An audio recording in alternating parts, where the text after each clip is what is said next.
Philip Woolen.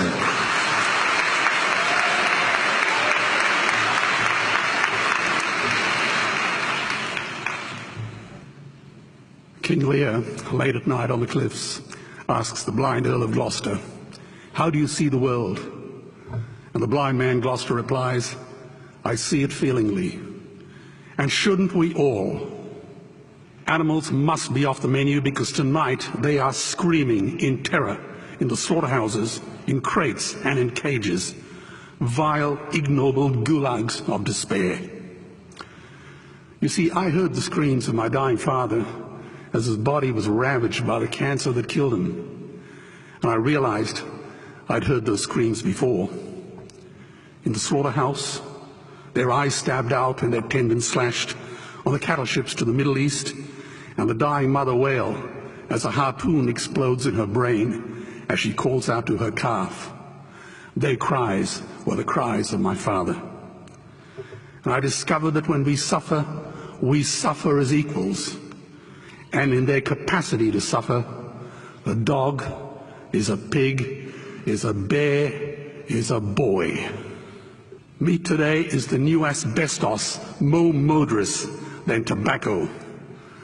CO2, methane and nitrous oxide from the livestock industry are killing our oceans with acidic, hypoxic dead zones.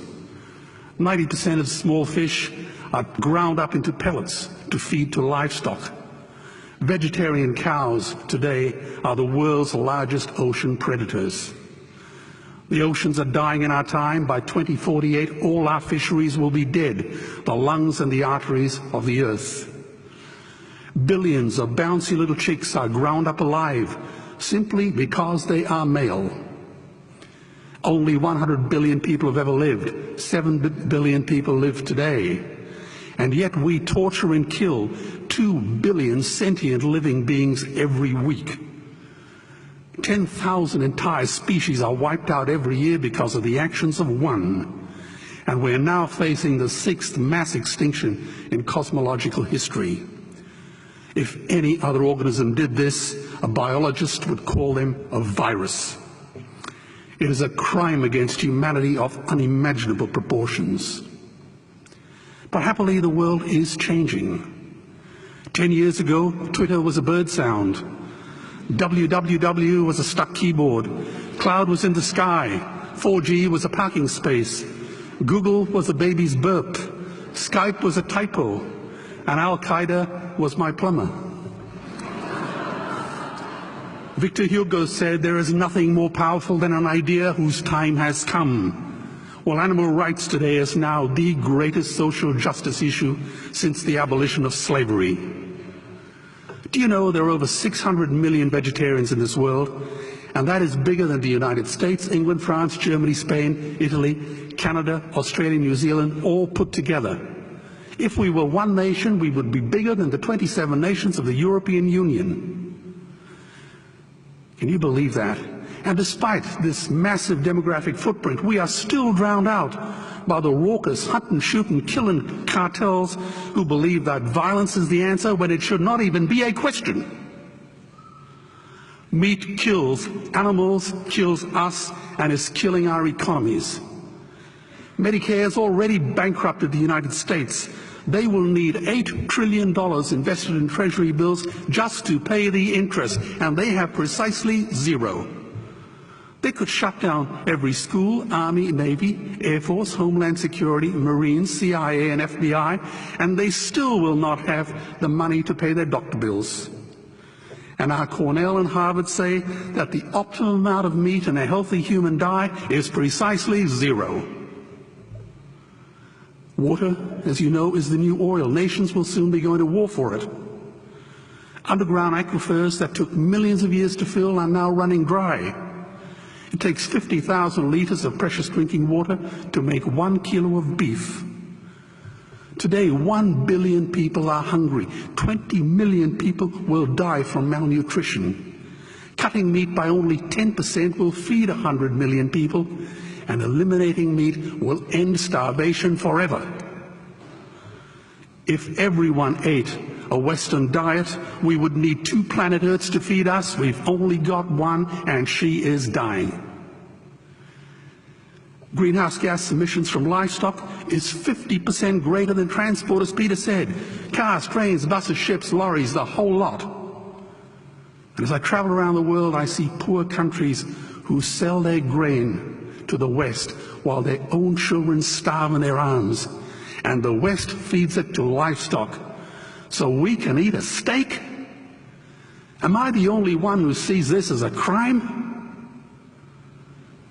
Believe me, every morsel of meat we eat is slapping the tear-stained face of a hungry child. When I look into her eyes, do I remain silent? The earth can produce enough food for everyone's need, but not enough for everyone's greed. We are facing the perfect storm. If any nation had developed weapons that could wreak such havoc on the planet, we would launch a preemptive military strike and bomb it back into the Bronze Age. But it's not a rogue state, it's an industry. The good news is we don't have to bomb it. We can just stop buying it. Sir George Bush was wrong. The axis of evil does not run through Iraq, Iran, or North Korea. It runs through our dining tables. Weapons of mass destruction are our knives and forks. Our proposition is the Swiss Army knife of the future. It solves our environmental, water, human health problems and ends cruelty forever. The Stone Age didn't end because we ran out of stones. This cruel, disgusting industry will end because we run out of excuses. Meat is like the 1 and 2 cent coins. It costs more to make than it's worth. And I come from the bush. Farmers are the ones with the most to gain. Farming won't end, it would boom. Only the product line will change. Farmers would make so much money they won't even bother counting it, and I'd be the first to applaud them. Governments would love us. New industries would emerge and flourish. Health insurance premiums would plummet. Hospital waiting lists would disappear. Hell, we'd be so healthy, we'd have to shoot someone just to start a cemetery. So tonight I have 2 challenges for the opposition. 2 challenges. Meat causes a wide range of cancers and heart disease. Would they name one disease caused by a vegetarian diet? And 2, I'm funding the Earthlings trilogy. If the opposition is so sure of their ground, I challenge them to send a copy of the Earthlings DVD to all their colleagues and all their customers. Go on, I dare you.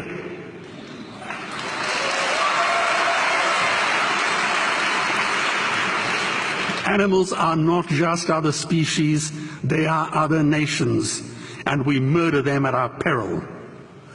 The peace map is drawn on a menu. Peace is not just the absence of war, it is the presence of justice. Justice must be blind to race, color, religion, or species. If she's not blind, she will be a weapon of terror. And tonight, there is unimaginable terror in those ghastly Guantanamos we call factory farms or slaughterhouses. Believe me, if slaughterhouses had glass walls, we wouldn't be having this debate tonight. You see, I believe another world is possible. And on a quiet night, I can hear her breathing. Let's get animals off the menu and out of these torture chambers. Please vote tonight for those who have no voice. Thank you.